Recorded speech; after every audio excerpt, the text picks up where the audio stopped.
Hey y'all, it's Raulito 1980. It's a big ass update right here. Traded in my Altima. I got a 12 GMC Sierra crew cab.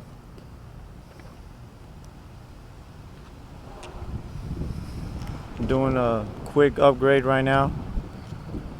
Just gonna install the D2400 that I had in the Altima. This is the old stock battery. This is the D2400. I'm gonna see if it fits. Just took it out. There's pieces, bolts, bracket. Let's see what comes out.